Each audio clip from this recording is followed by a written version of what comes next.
चलिए दोस्तों, आ चुके हैं वीडियो नंबर 17 पर। खरी शिक्षा की दुनिया में मैं डैनियल राज आपका बहुत बहुत स्वागत करता हूं। दोस्तों, आशा करता हूं कि ऐसी वीडियोस, ऐसी टॉपिक आपकी आत्मिक उन्नति कर रही है। मसीह मंथन बैठक के जितने सदस्य हैं, आप सभी को मैं वेलकम करता हूं। खरी शिक्षा की दुनिया में जितने जुड़ चुके हैं, 4 लाख के ऊपर, आपका स्वागत करता हूं। फेसबुक, यूट्यूब, इंस्टाग्राम पर आप जितने जुड़ चुके हैं और मुझे फॉलो करते हैं, आपका भी खरी शिक्षा की दुनिया में बहुत बहुत स्वागत है।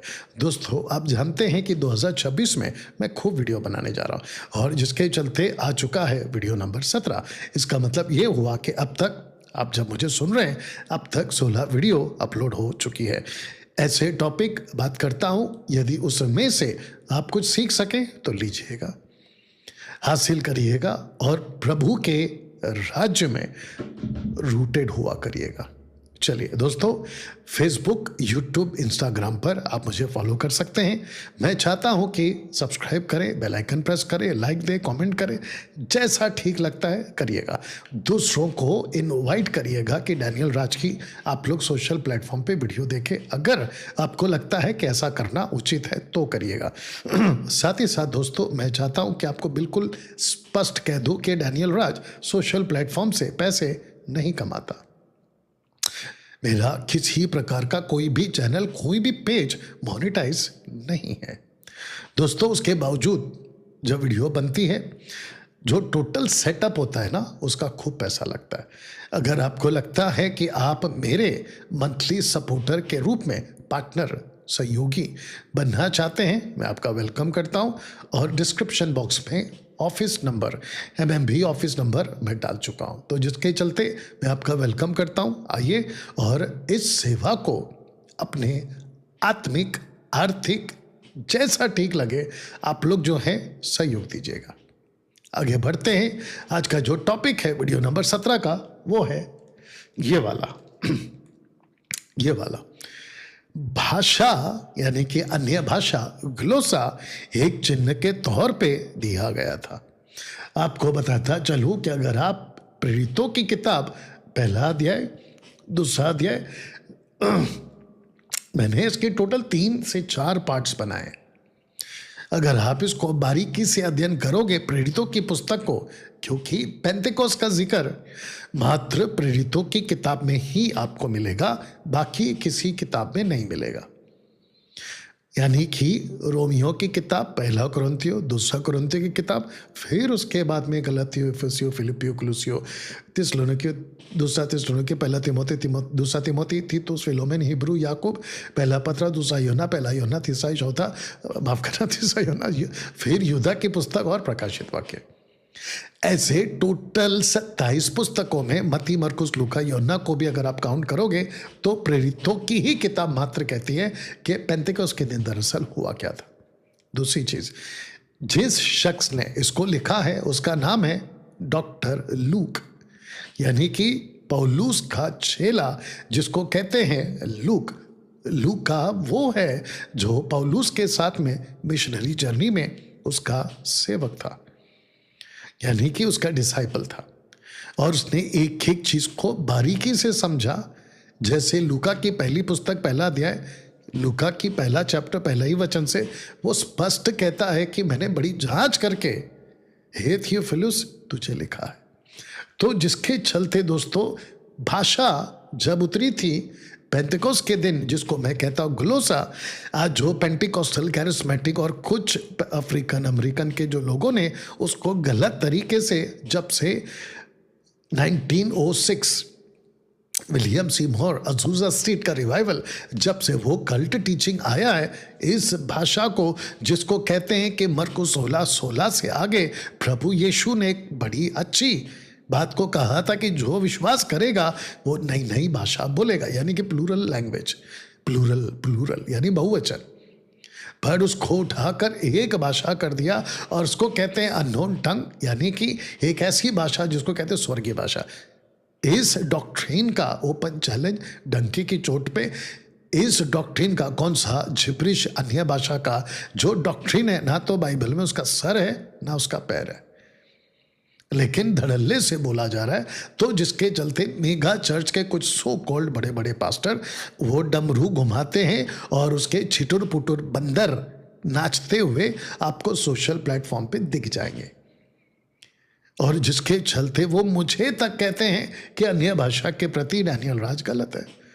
एनीवे दोस्तों, अब इसको मैं आपके बीच में क्लियर करता हूं कि दरअसल भाषा प्रेरितों की पुस्तक में मात्र 1 2 3 मात्र 3 जगह पे उतरी, मात्र 3 जगह पे। आइए उसको समझते हैं।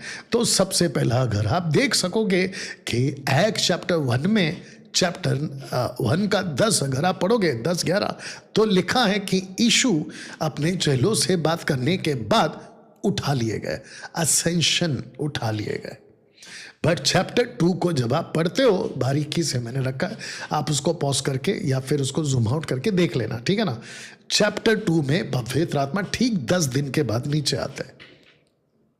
ताज्जुब की बात यह है कि 10 दिन, और जब उतरा था पवित्र आत्मा, उसके पहले यीशु ने यूहन्ना 20 चैप्टर का 22 और 23 वर्ड्स में फूंकता है। वहां जो फूंकता है वहां पे भी चेले मात्र 10 थे। और एक औरत अपने पेट में जब बच्चे को रखती है तो 10वें महीने पे ऑन 10th मंथ 9 के बाद जो 10 लगता है वो बच्चे को जन्म देती है। और अगर मैं गलत नहीं हूं, पहला पत्र उसका 2 का 2 कहता है कि नए जन्मे बच्चे की नहीं, आत्मिक निर्मल दूध की लालसा करो। निर्मल दूध मतलब वर्ड ऑफ गॉड, ठीक है ना। 10 का चक्कर है ये। 10 चेले, 10वां दिन कलीसिया गर्भवती थी। ठीक 10 दिन के बाद कलीसिया का जन्म होता है पवित्र आत्मा के द्वारा। जैसा यीशु का जन्म हुआ पवित्र आत्मा के द्वारा, तो यीशु बना कलीसिया का सर, और बाकी जो धड़ है वो आप और हम है। अद्भुत है नहीं। एनीवे, अब बात करते 3 4 5। ये इसको मैंने अलग सेट दिया है, ये सेकंड सेट है, ठीक है ना। अगर आप देख सकते हो एक्ट चैप्टर 4 का 29 में, अपने दासों को ये वरदान दे कि तेरा वचन बड़े हियाव से सुनाए, चिन्ह और अद्भुत काम तेरे सेवक यीशु के नाम से किए जाए। यीशु सेवक, इज़ाया की किताब के हिसाब से यीशु इज़राइल का बना सेवक। एनीवे, इसको हम बाइबल कॉलेज में सिखाते हैं, फिर कभी बताऊंगा। अब प्रश्न उठता है, 1 में क्या हुआ? यीशु चले गए। चैप्टर 2 में क्या हुआ? पवित्र आत्मा नीचे आए। चैप्टर 3 4 5 में क्या हुआ? प्रेरितों को गवाह बनने का। यरूशलेम, यहूदिया, समरिया, पृथ्वी के छोर तक। तो पृथ्वी के छोर तक पतरस तो नहीं गया, बाकी चेले भी नहीं गए। पृथ्वी के छोर तक बाकी कोई डिसाइपल नहीं गया। अगर आप थोमा की बात करोगे तो थोमा भारत आया, बाकी कोई इथोपिया या फिर कोई और गए होंगे, लेकिन पूरी पृथ्वी के लोगों को गवाह बनोगे। पूरी पृथ्वी एक जगह पे इकट्ठा हुई। एक्ट चैप्टर 2 वर्स 5 में, 2 का 5 में, कि पृथ्वी भर से यहूदी वहां इकट्ठे हुए थे, उसको कहते हैं कि पृथ्वी भर में गवाह बने। तो प्रश्न उठता है 3 4 5 में वो गवाह बने। बट आपको पता है एक्ट चैप्टर 6 का वर्स 10 में क्या हुआ? 6 और 7वें अध्याय में क्या हुआ? 6 और 7वें अध्याय में स्टीफन पवित्र आत्मा से परिपूर्ण होकर डंके की चोट पे खरी शिक्षा का गवाही देते हुए लोगों को जब गवाही दे रहा था, तो वो था 34 AD। 34 AD में, बहुत ध्यान दीजिएगा, 34 AD में, माफ करना, डैनियल की प्रोफेसी 70 वीक्स की प्रोफेसी 490 ईयर्स का टाइम जो है कंप्लीट हो जाता है 34 AD में। और जो आखिरी हफ्ता था 7 साल का, सेकेंड पार्ट 3.5, वो भी खत्म होता है 34 AD में। तो चैप्टर 6 चैप्टर 7 में स्टीफन मूसा से शुरू करके, जलती झाड़ी का दर्शन से शुरू करके, यीशु को एंजल ऑफ द लॉर्ड कह के, और खुद भी उसी एंजल ऑफ द लॉर्ड को, यानी कि प्रभु यीशु को प्रभु कहकर प्रार्थना करता है। और 8वें अध्याय में, 7 के लास्ट में तो वो मर जाते हैं, 8वें अध्याय में कलीसिया तितर बितर हो जाती है, यानी कि फैलना शुरू हो जाती है। आसपास के जितने क्षेत्र हैं वहां जाना शुरू कर दिए। तो पवित्र आत्मा उतरा चैप्टर 2 में, उसके बाद इन सभी जगहों पे कहीं नहीं उतरा। तब एंट्री होती है 8 और 9 की। 8 और 9 में क्या हो रहा है? 8वें अध्याय में अगर आप पढ़ोगे ना तो पौलुस कलीसियाओं को सता रहा है, लेकिन 9वें अध्याय में पौलुस का जीवन बदल गया। पौलुस को सत्य पता चल गया। जैसे ही पौलुस को सत्य पता चला, मिनिस्ट्री यानी कि सेवा अद्भुत तरीके से फैलने लगी। और जब ये सब कुछ हुआ तो आता है 10वां अध्याय। 10वें अध्याय के पहले ही वचन में कॉर्नेलियुस की चर्चा शुरू हो जाती है।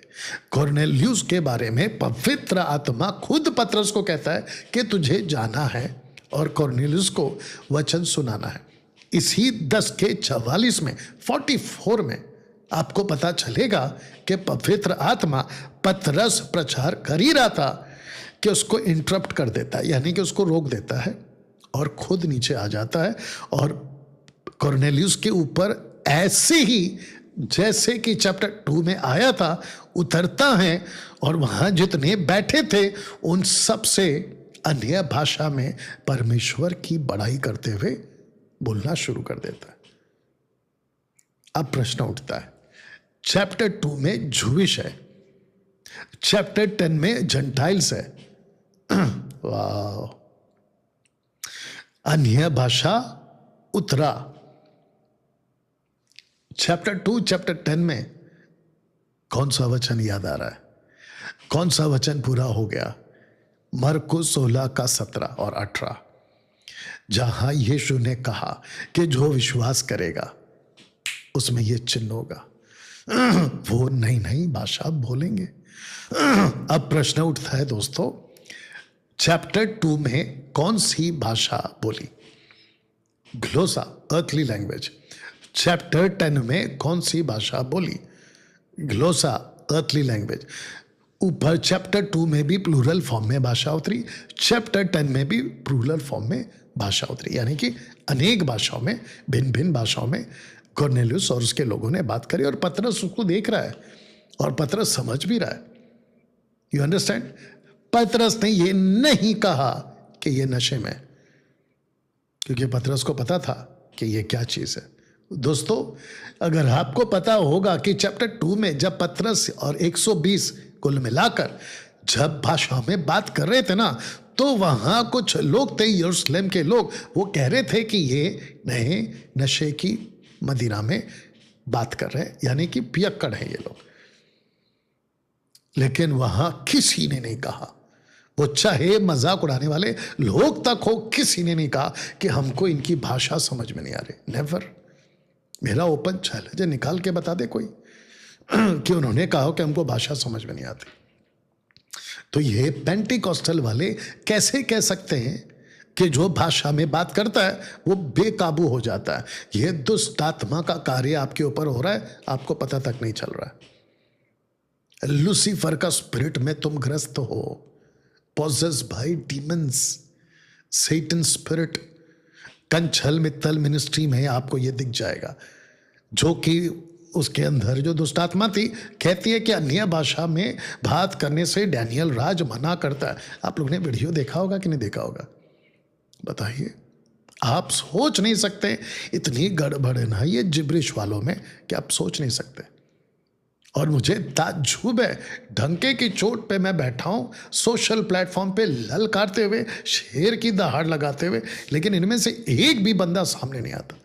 वो एक आया था 30 माह का बनकर, अभी क्या नाम है उसका, एंजल चंद्रा, अब तो गायब सा हो गया वो।